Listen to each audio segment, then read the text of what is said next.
इस वीडियो में हम कंपेयर करने वाले हैं अब तक के दो ट्रेंडिंग डिस्काउंट ब्रोकर्स धन वर्सेस ग्रो ऐप।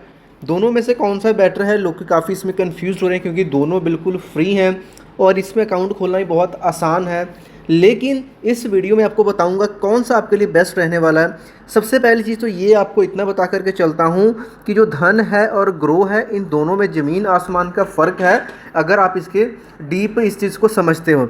सबसे पहली चीज़ तो देखिए, जो ग्रो है ये स्पेशली बना है इन्वेस्टर्स के लिए। अगर आप सिर्फ इन्वेस्ट करना चाहते हो म्यूचुअल फंड वगैरह में या इन्वेस्टमेंट करनी है, पैसा लगा करके छोड़ना है, देन आप ग्रो को कंसिडर कर सकते हो। अगर धन की बात करूं, अगर आप इसमें ट्रेडिंग करना चाहते हो स्टॉक मार्केट में, इंट्राडे करेंसी में, तब आप धन को कंसिडर कीजिएगा। ओके, तो सिर्फ इस चीज़ से ये डिसाइड नहीं कर सकते कौन सा बेटर है। ट्रेडिंग करने के हालांकि ऑप्शंस आपको दोनों में देखने को मिल जाते हैं। मेरा जो पर्सनल व्यू था वो मैंने अभी आपको बता दिया और इसके रीज़न भी आपको आगे चलते चलते वीडियो में पता चलेंगे।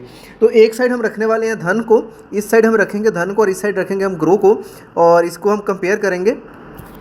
सबसे पहली चीज़ जो अकाउंट ओपनिंग है, देखिए अकाउंट ओपनिंग आपको धन में भी ज़ीरो में मिलता है, बिल्कुल फ्री में खाता खुलेगा, और आपका ग्रो में खोलते हो तो भी क्या होगा, ज़ीरो में खुलेगा। पैसा आपका दोनों में कहीं पे भी नहीं लग रहा अकाउंट ओपन करने का। अब इसके बाद में बात आ जाती है कि ट्रेडिंग के सेगमेंट्स आपको कौन कौन से मिल जाते हैं। देखिए, अगर तो आप ग्रो में जा रहे हो, यहाँ पे अभी ग्रो की बात करते हैं, तो इसमें आपके पास इक्विटी का ऑप्शन है। इक्विटी के सेगमेंट में आप कैश में डील कर सकते हो, इंट्राडे डिलीवरी ट्रेडिंग कर सकते हो, प्लस इक्विटी के F&O यानी फ्यूचर एंड ऑप्शंस में ट्रेडिंग कर सकते हो। क्योंकि ग्रो में ना तो आपको करेंसी मिलेगी ट्रेडिंग करने के लिए, ना ही आपको कमोडिटीज़ का ऑप्शन मिलता है। जबकि अगर हम धन की बात करते हैं, धन में आपको करेंसी के साथ साथ आपको कमोडिटी में जैसे कि गोल्ड सिल्वर इस सब में ट्रेडिंग करने का मौका मिल जाता है और करेंसी में भी आपको मौका मिल जाता है। तो इस पॉइंट से तो देखिए ऑब्वियसली अगर आप ट्रेडिंग करना चाह रहे हो तो यहाँ पे धन आपके लिए बेटर चीज़ निकल करके सामने आ रही है। अब इसके अलावा यहाँ पे इतनी ही बात नहीं है। अब मान करके चलिए हम यहाँ पे दो चीज़ों को छोड़ देते हैं, करेंसी और कमोडिटी को छोड़ देते हैं, क्योंकि भाई ग्रो तो सपोर्ट ही नहीं करता है, तो इसको कंपेयर करने का कोई मतलब ही नहीं है। ग्रो तो यहाँ पे बाहर हो जाता है, लेकिन धन में है, हम सिर्फ इक्विटी वाले सेगमेंट को कंपेयर करते हैं। अब बात आती है ब्रोकरेज चार्जेस के ऊपर। ब्रोकरेज चार्जेस बहुत इंपॉर्टेंट चीज़ आती है कि ब्रोकरेज कौन कितनी आपसे लेगा। क्योंकि ब्रोकरेज क्या होता है, जब आप ट्रेडिंग करते हो तो जो भी आपका ब्रोकर है आपसे ब्रोकरेज लेता है, और जो नए ट्रेडर है छोटे अमाउंट से ट्रेड करते हैं उनके साथ ये बड़ी प्रॉब्लम रहती है कि जो प्रॉफिट नहीं होता, जो उनका प्रॉफिट है बहुत ही कम रह जाता है ब्रोकरेज की वजह से। तो इसकी भी पहले बात करते हैं ग्रो में। ग्रो में सिंपल सा फंडा है कि अगर आप इंट्राडे करो तो या डिलीवरी ट्रेडिंग करो तो कितना लेंगे ये आपसे, ₹20 और 0.05% विच एवर इज़ लोअर। यानी कि चाहे आप डिलीवरी ट्रेडिंग कर लो, चाहे आप कर लो इंट्राडे, ओके, आपका इतना लगना है ₹20 या 0.05% ये आपको देना ही देना है। ये चीज़ें क्लियर हो गई। वहीं पे धन में अगर आते हैं तो भाई धन में अगर आप डिलीवरी ट्रेडिंग करते हो, यानी आज खरीद के इसको होल्ड करते हो 1 महीना 2 महीना 1 साल 2 साल, यानी होल्डिंग वाली ट्रेडिंग करते हो, कोई भी ब्रोकरेज नहीं है जी, जीरो ब्रोकरेज। जबकि यहाँ पे ₹20 0.05%, ठीक है। अगर छोटी अमाउंट है तो ये चार्ज करेगा, बड़ा अमाउंट है तो मैक्सिमम ₹20 चार्ज करेगा ग्रो, लेकिन डिलीवरी में बिल्कुल फ्री है। और अगर इंट्राडे की बात करते हैं धन में, इंट्राडे अगर आप करते हो तो इंट्राडे में कितना है, सिर्फ यहाँ पे आपको इंट्राडे का भी चार्ज जो देना पड़ेगा 0.03% और ₹20 विच एवर इज लोअर। यानी अगर छोटा अमाउंट है तो सिर्फ 0.03%, और अगर बड़ी अमाउंट है तो भी मैक्सिमम ₹20 से ज़्यादा आपको एक ऑर्डर के लिए नहीं देना है, जो कि ग्रो में कहीं ज़्यादा है। और अगर डिलीवरी ट्रेडिंग करते हैं होल्ड करने वाले भाई, फिर तो ग्रो का धन से मुकाबला ही क्यों नहीं, क्योंकि धन बिल्कुल फ्री है। ओके, ये आगे यहाँ पे ब्रोकरेज चार्जेस। अब यहाँ पे हम बात करेंगे F&O, फ्यूचर एंड ऑप्शन, क्योंकि ये बहुत ही अट्रैक्टिव पार्ट होता है लोगों के लिए कि लोग ऑप्शन ट्रेडिंग में बहुत ज़्यादा डील करते हैं। स्पेशली जब एक्सपायरी का दिन आता है तो नए लोग इसमें बड़ा इंटरेस्ट लेते हैं, क्योंकि 400-500 में इनको लॉट्स मिल जाते हैं निफ्टी के 50 के जैसे, और वहाँ पर ये 30-40 रुपये में क्या है कि इसको मतलब स्कैल्पिंग टाइप ट्रेडिंग करना शुरू कर देते हैं। बाद में इनको पता चलता है जितना प्रॉफिट नहीं उससे ज़्यादा इनको ब्रोकरेज बन जाती है। अब इस चीज़ को यहाँ पर ध्यान से समझेंगे। फ्यूचर एंड ऑप्शंस, तो देखिए अगर तो आप फ्यूचर्स में काम कर रहे हो, अभी मैं बात कर रहा हूँ धन की, तो धन की अगर फ्यूचर्स में काम करोगे तो 0.03% और ₹20 विच एवर इज लोअर ये लगने वाला है। और अगर धन में ऑप्शंस ट्रेडिंग करते हो तो यहाँ पे ₹20 पर ऑर्डर फिक्स्ड है कि ₹20 ही लगना है, चाहे कम ले लो चाहे बड़ा ले लो। यानी 20 बाय में 20 सेल में ₹40 एक ऑर्डर को एग्जीक्यूट सिर्फ ब्रोकरेज लग गए, plus statutory and regulatory charges वो अलग से लगेंगे। तो यहाँ अगर कम से कम आप ₹50 एक ट्रेड में निकाल रहे हो तभी जाकर के आप इसमें प्रॉफिटेबल रहोगे ऑप्शंस ट्रेडिंग में। नए लोग इस चीज़ को काइंडली नोट कर लें। अब बात कर लेते हैं ग्रो की एफ एंड ओ के।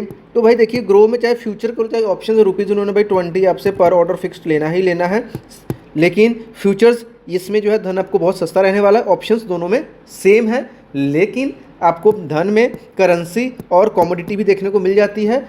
और इसके अलावा अगर करेंसी की भी बात करते हैं तो उसमें भी अगर आप फ्यूचर्स में करते हो तो 0.03% ही लगेगा और ऑप्शंस में 20 रुपये। सेम यहाँ पे आपको कमोडिटी में भी देखने को मिलता है, फ्यूचर्स पे यही रेट रहेगा और ऑप्शंस के ऊपर ₹20। ये चीज़ मैंने आपको बता दी, हालांकि ग्रो में तो ये ऑप्शंस ही नहीं है। ओके, इन सब चीज़ों के बाद यहाँ पे अब बात आ जाती है स्टैट्यूटरी एंड रेगुलेटरी चार्जेस की। तो ये जो चार्जेस होते हैं चाहे जिस मर्जी ब्रोकर के साथ चले जाओ आपको ये पे करने ही करने पड़ेंगे। और अगर मैं अपनी बात बताऊँ तो मैं ग्रो तो बिल्कुल भी यूज़ नहीं कर रहा, अकाउंट इसमें है मेरा, लेकिन मुझे ज़्यादा इसका इंटरफेस पर्सनली कुछ खास लगा नहीं। और धन को भी मैं ज़्यादा यूज़ नहीं करता हूँ। तो धन, लेकिन आपको धन और ग्रो में से बेटर कौन सा चाहिए? अगर आप ट्रेडिंग के पर्पज़ के लिए आ रहे हो देन आप धन के साथ जाइए, और अगर आप इन्वेस्टमेंट करना चाहते हो, म्यूचुअल फंड्स में सिर्फ पैसा लगाना है, देन आप ग्रो को कंसिडर कर सकते हो। अगर आपको यूएस के स्टॉक्स में इन्वेस्ट करना है देन आप तभी भी आप ग्रो को कंसिडर कर सकते हो, अदरवाइज धन इज़ द बेस्ट इन दोनों में से। अब बात आती है कि मैं कौन सा यूज़ करता हूँ। देखिए मैं जो ब्रोकर यूज़ करता हूँ ज़्यादातर मैं ज़ेरोधा, एंजल वन एंड एक मैं तीसरा यूज़ करता हूँ अपस्टॉक्स। ये 3 यहाँ पे मेन है। तो और ज़्यादा डिटेल के लिए आपको डिस्क्रिप्शन में डाल दूंगा कि किस ब्रोकर में मेरी कितनी होल्डिंग और कौन सा ब्रोकर आपको सबसे सस्ता मिलेगा, उसके लिए आप डिस्क्रिप्शन चेक कर लेना। ओके, अब बात कर लेते हैं स्टैट्यूटरी चार्जेस की। देखिए ये जो स्टैट्यूटरी चार्जेस चाहे वो ज़ेरोधा है, चाहे धन है, चाहे ग्रो, सब में लगना है। इसमें से कुछ इंपॉर्टेंट चार्जेस है। एसटीटी चार्ज है 0.10% लगता है अगर आप डिलीवरी की ट्रेडिंग लेते हो, बाय प्लस सेल के ऊपर भी लगेगा। और इंट्राडे ट्रेडिंग करते हो सिर्फ 0.025% लगेगा, और वो भी जब सेल करोगे तब लगेगा। एक तो ये इंपॉर्टेंट चार्ज आता है। एक आपका आता है यहाँ पे जीएसटी 18% लगता है, जो मर्जी ब्रोकर हो। इसमें क्या क्या इंक्लूड रहती है? इसमें जो आपकी ब्रोकरेज है, इसमें जो आपका स्टैंप ड्यूटी है, इसमें जो आपका सेबी के चार्जेस है, सभी को मिलाकर के जितना भी वैल्यू निकलता है उसका 18% आपका जीएसटी बन जाता है। एक्सचेंज ट्रांजैक्शन चार्ज की बात कर लें तो बहुत ही नॉमिनल है, जो कि 0.00322% है। इसके अलावा सेबी टर्नओवर बहुत ही नॉमिनल है, उसको हम इग्नोर कर सकते हैं। स्टैंप ड्यूटी आपका जो लगता है डिलीवरी के ऊपर, स्टैंप ड्यूटी थोड़ा सा आपको यहाँ पे हाई देकर पे करना पड़ता है स्टैंप ड्यूटी, जो कि 0.015% है बाय करने के ऊपर डिलीवरी में, और इंट्राडे में भी बाय के ऊपर है और वो है 0.003%। तो स्टैंप ड्यूटी भी कुछ खास नहीं है। इन सब चीज़ों को मिलाकर आपका स्टैट्यूटरी एंड रेगुलेटरी चार्जेस बन जाते हैं, जो कि आपको सभी ब्रोकर में देने पड़े हैं। और एक जब आप डिलीवरी ट्रेड करते हो, चाहे आपका डिलीवरी फ्री है, एक यहाँ पे डीपी चार्ज लगता होता है।